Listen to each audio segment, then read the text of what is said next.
Bagus Arini, Papa senang kamu tidak bertindak gegabah. Papa bangga denganmu, walau kamu sangat sakit hati tapi kamu berusaha menahannya sebisa mungkin. Papa percayakan, sama Arini? Arini, tak mungkin Papa meragukan kamu. Kamu adalah wanita yang tulus yang bahkan tak pernah menjelekkan suamimu sendiri. Dan sekarang jika kamu berani berbicara seperti itu, pasti Papa akan meyakinimu. Benar Arini, kamu wanita yang tak pernah menjelekkan orang. Wira pasti akan menyesal melakukan semua ini denganmu. Dia membuang berlian sepertimu, ucap Afif menimpali ucapan Papa. Bisa aja kamu Viv, terus sekarang apa yang bisa kita lakukan Pak? Sebelumnya Papa minta maaf karena dulu memang toko besar itu sudah atas nama Wira dan itu pun atas persetujuan kamu sayang. Iya Pak, waktu itu Arini sudah dibutakan cinta. Arini, keputusan kamu untuk pura-pura tak tahu perselingkuhan suamimu itu tepat sekali, karena jika tiba-tiba kamu melabrak mereka, mungkin saja Wira akan bertindak nekat. Untuk sementara teruslah kamu tutup mata dan telingamu sampai Papa berhasil mengembalikan semua milikmu, Papa janji akan segera melakukannya. Mumpung Wira masih mencintai kamu dan dia belum tahu yang sebenarnya, ini akan mudah bagi Papa untuk bertindak. Iya Pak. Ya, apa yang dibilang Papa memang benar. Untuk sementara aku harus pura-pura tak tahu perselingkuhan suamiku. Mumpung Mas Wira masih belum terang-terangan dan masih ada setitik cinta di hatinya untukku, aku harus memanfaatkan ini untuk menyelamatkan semuanya.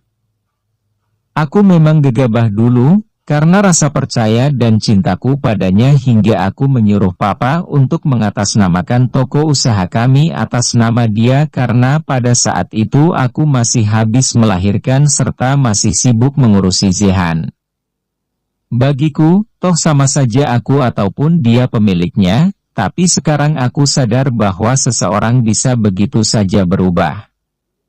Sekali kepercayaanku dikhianati, dia tak akan kembali. Kamu sabar ya sayang, badai pasti berlalu. Dan sesudah ini, Papa tak akan memaafkan Wira. Dia akan menyesal karena menyia-nyiakan wanita seperti kamu. Papa memelukku. Dalam dekapan hangat papalah akhirnya aku tak kuasa melepas tangis. Tangis yang selama ini kutahan dan hanya aku dan Tuhan saja yang tahu. Lega sekali rasanya bisa menangis di pelukan Papa. Aku hanya ingin menunjukkan kerapuhanku kepada Papa, tidak kepada mereka. Di hadapan mereka aku adalah Arini yang kuat, yang tegas dan yang bisa mengatasi semua masalahnya.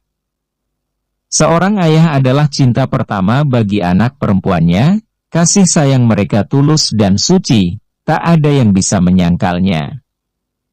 Seorang ayah tak akan rela jika anak yang disayanginya dari kecil, dibesarkannya dengan penuh kasih sayang dan perjuangan berakhir dengan disakiti oleh suaminya, orang yang menemukannya saat dewasa. Hampir maghrib, ayo kita sholat dulu, ajak Papa kemudian. Akhirnya kita pun melangkah mencari mushola terdekat untuk menjalankan sholat asar. Di sana kutumpahkan seluruh doaku kepada Tuhan. Aku bermunajat kepadanya supaya diberi kekuatan untuk menghadapi semua ini. Ya Tuhan, bukan hamba menentang poligami tapi rasanya hamba belum kuat untuk menjalaninya. Bukan juga hamba mengingkari takdir-Mu. Maafkan ketidakberdayaan hamba ini sebagai seorang wanita. Hamba hanya wanita akhir zaman yang mungkin masih dibutakan nikmat dunia. Hamba masih merasakan sakit ketika diduakan, rasanya hamba tidak ikhlas jika suami hamba berbagi cinta dengan wanita lain. Hamba ikhlas jika harus melepaskannya Tuhan, hamba ikhlas. Jika nanti tidak ada lagi pundak tempatku bersandar, tapi aku masih punya lantai untuk tempatku bersujud. Berilah hamba-Mu ini kekuatan dan ketabahan dalam menjalani semua ujian-Mu.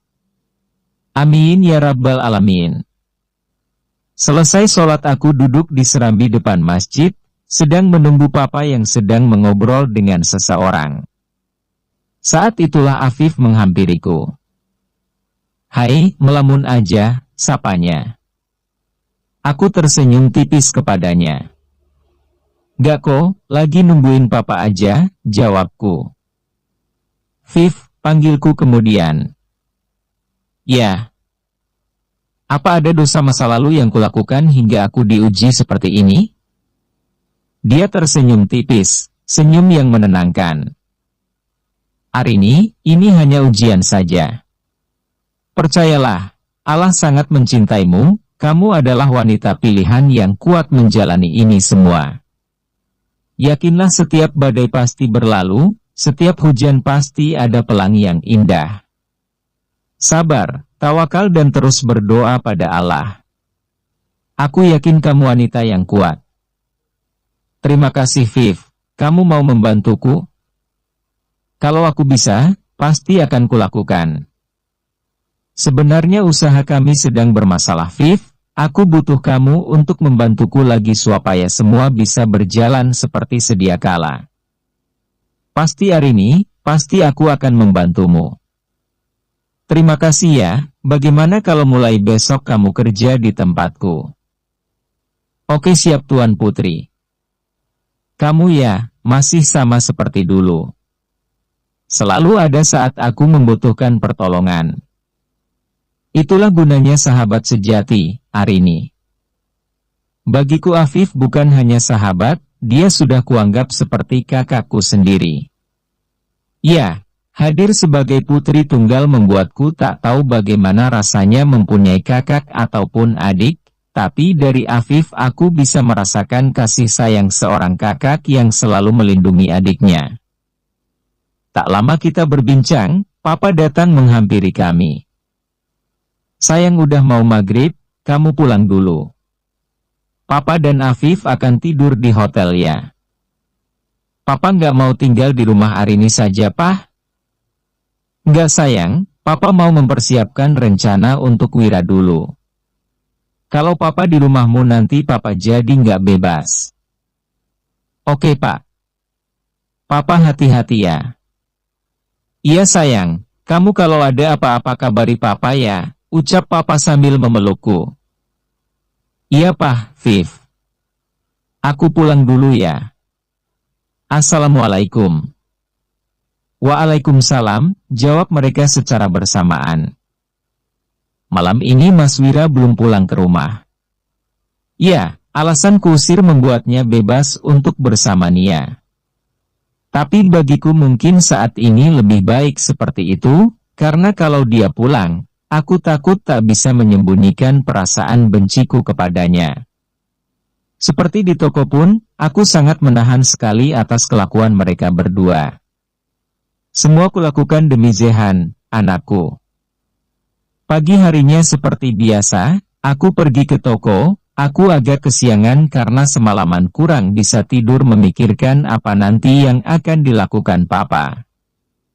Sampai di sana, aku melihat Nia dan Mas Wira sedang memarahi Pak Rizwan.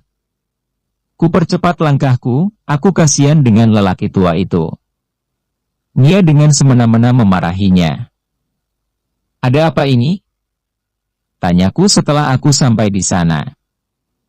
Ini loh sayang, kok Pak Rizwan menggantikan posisi Nia sebagai pengawas dan pengatur keuangan di sini, jawab Mas Wira. Mas, kamu sudah lupa ya? Bukankah aku sudah menurunkan jabatan Nia? Oh, jadi kamu belum ngomong ke dia, Mas? Apa, Bu? Jabatan saya diturunkan? Tapi apa kesalahan saya, Bu? Banyak, kamu arogan, membuat banyak karyawan saya nggak betah bekerja di sini. Dan satu lagi, kamu ternyata seenaknya saja istirahat ataupun pergi saat masih jam bekerja ya? Nggak, Bu, itu fitnah. Saya tak seperti itu.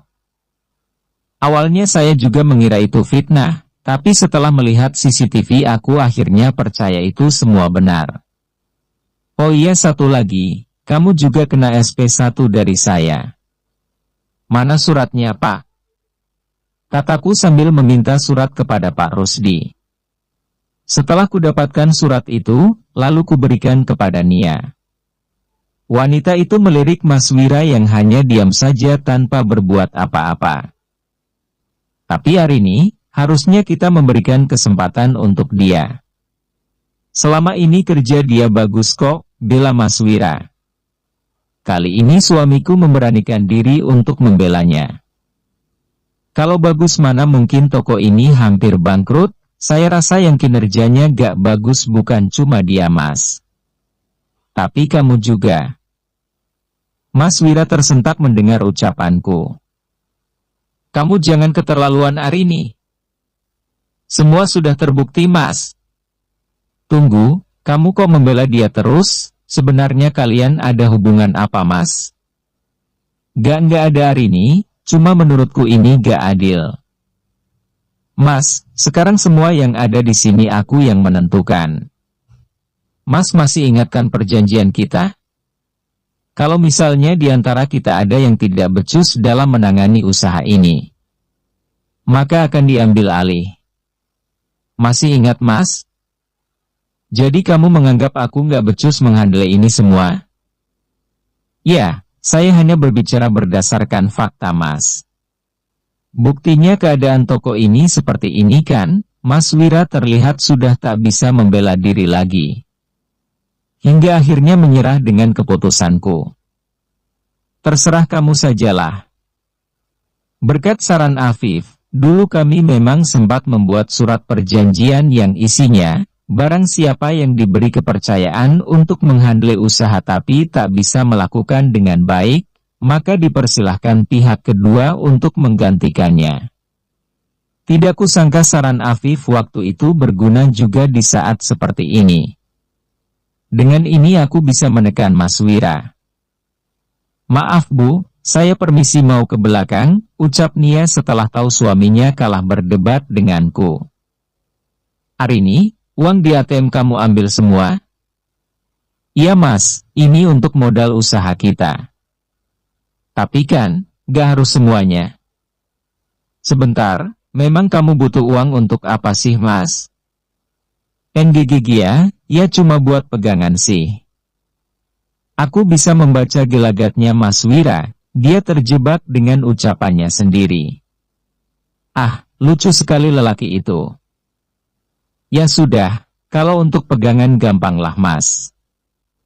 Arini, kamu gak percaya dengan Mas? Ucap lelaki itu mencoba melunakkan hatiku, dulu mungkin iya. Tapi sekarang, tidak. Mas, saya pernah percaya dan menaruh harapan sama kamu, tapi kamu lihat sendiri kan Mas hasilnya. Lagian aku heran, kamu yang dulu ulet, bekerja keras kok bisa ceroboh seperti ini. Siapa yang menaikkan harga?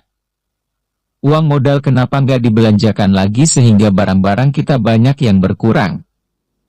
Jawab Mas. Mas Wira diam 1000 bahasa, tak bisa menjawab pertanyaanku. Beruntung sekali dia ketika di saat yang bersamaan seseorang datang jadi dia tak perlu menjawab pertanyaanku yang sangat menyulitkannya. Bersambung.